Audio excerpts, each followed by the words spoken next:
When we hear from communities, as I mentioned, and especially African American consumers, we've heard a lot that there's a gap in between what kind of culturally relevant content is available to them, particularly what's currently on cable and network television, and what audiences actually know to be true about themselves. So my question to anyone who wants to answer first is, what is the last TV show or film that you saw that you think most closely represents your cultural experience? The last TV show or film that I think really reflected me was back in the 90s or early 2000s. Remember, we had like Brown Sugar. Whoa, sorry. We had Brown Sugar. We had some of the sitcoms. Even you could go back to the 80s where we had like the Cosby Show and A Different World. But honestly, since then, there haven't really been many shows that I feel reflect my cultural experience. There have definitely been shows that I could relate to, but they weren't, you know, reflective of my life. The last show that the last film that I really related to was Love and Basketball, just because it was shot in my neighborhood. It was written and directed by, you know, Black women. It wasn't about the racial struggle or the hood. It was just a simple love story surrounding middle-class Black people, and I haven't seen much of that lately. And on television, yeah, like Dana said, the 90s represented a lot. Like Fresh Prince was the last show that I remember watching repeatedly. In A Different World was just a great college experience. It made me want to go to college, but there's like nothing like that anymore. Everyone here is an artist, so we are all on the same page in terms of that. But what I want to ask is, in terms of what kind of content you're producing and putting out there right now, have you ever stopped to think about what you think came first? Was it the gap for you that you didn't see yourself, or you didn't see your community or family represented?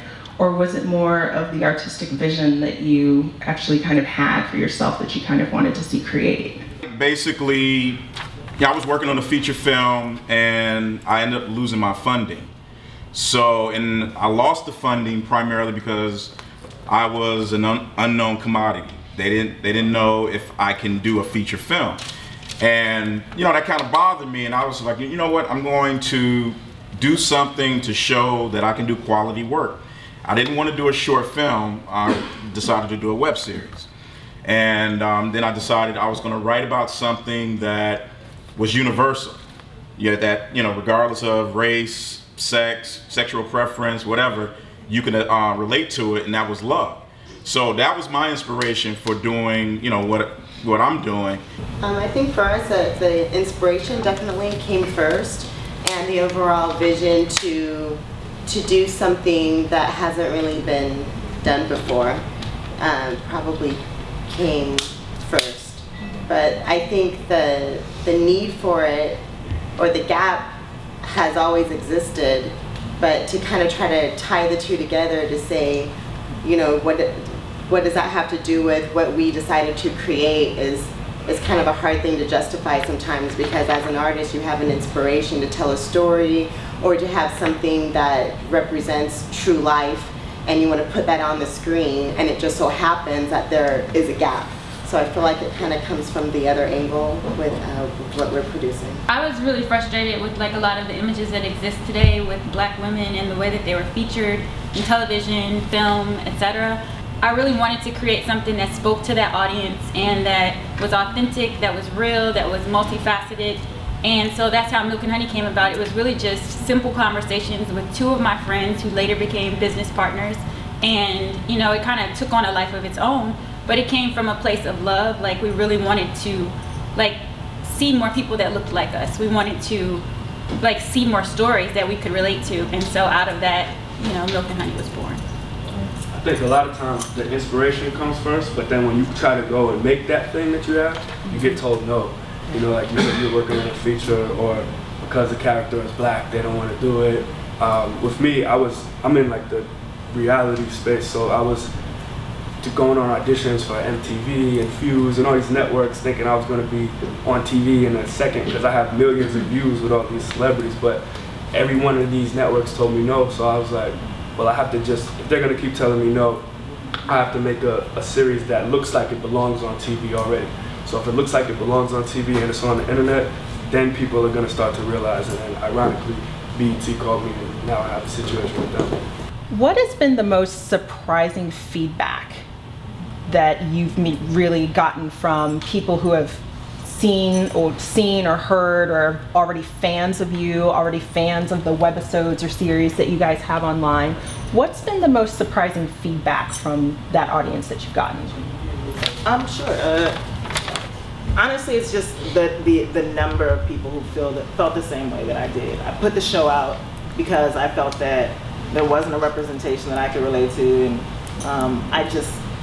and my show is called Awkward Black Girl, and I felt like that just really represented me, and I didn't realize how many other women it represented as well, how many awkward black women exist. So that really helped. And then just even in putting the series out, it's just how perceptive and engaged my audience is ridiculous. Like, from noticing little things like the t-shirts and the backgrounds, and how that's like translated into, because we sell merchandise through our website as well. So that's really translating, and just the fact that they notice, like, if a lead character is wearing a certain t-shirt, they'll notice it and say, wait, I want to get it. And I guess I really see how there is a lot of opportunity there. So it's very surprising how, in a sense, it's social as well, because people will be speaking with one another and how they love to watch the series.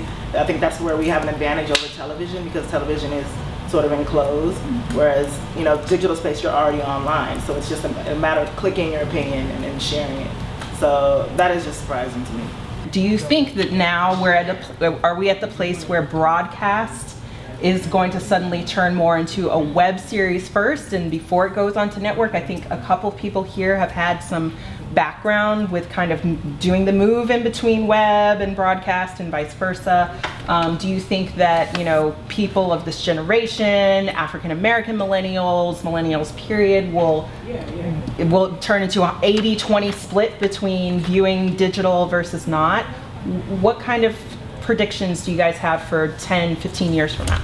I think if TV doesn't begin to become more a la carte, like you pick what you want instead of having to subscribe to a whole heap of crap, then it's gonna end up being like the telephone. Whereas, like, I have my cell phone and this plan is specifically for me, and this is what I want, and I use this amount of text messages and X, Y, and Z. I think that's the way TV is going. Whereas there's things like Apple TV and Google TV, and people just plug in an HDMI cord into their TVs that you don't really need to watch TV. Especially, I mean, me personally, when I was in college, a lot of my friends didn't have TVs, and I'm just that kid who still doesn't have a TV, because I wasn't doing that when I was in college. So, yeah, I mean, I think people just want choice, and people want to be able to not have to pay, especially in this economy that we have. You know, television is expensive, so if you're only watching 3 channels, you should be able to only pay for those 3 channels. And with the internet, I only watch what I want to watch on there. I'll go one more step, because I think it's even a little bit deeper than that. I think simply TV will just become another device to be able to consume content. There's a separation of, like, TV is this and then web is here. I believe content is content, and it's really how you access it is really where it's going. It has nothing to do with TV and broadcast. It's all the same. So us doing web series feel like it's on a lower plane, where we're actually at the forefront of really having this sort of original content that can be consumed in multiple ways and conform to whatever device you're actually watching it on. And I think that we're just on the cusp of a movement, in a sense. Specifically for people of color, I think this is just a great, like, resource, and it's sort of combating the outcry that exists for content that is currently available to us. So I think that it's just, we're at an advantage now, and you guys are at an advantage to invest early and to be credited with supporting a movement and a change in the landscape of media. Absolutely. And just to tag onto that, I just feel like there are more content creators today that are empowered. So we have these tools that we've never had before. We have the web, so we can create whatever we want. So you're going to continue to see more niche, you know, content. You're going to see these audiences following these people and, you know, watching whatever it is that they create, because, like Issa said, we started early, and so we're going to take our fan bases with us. We're going to take these communities that we're creating with us as we continue to develop more content.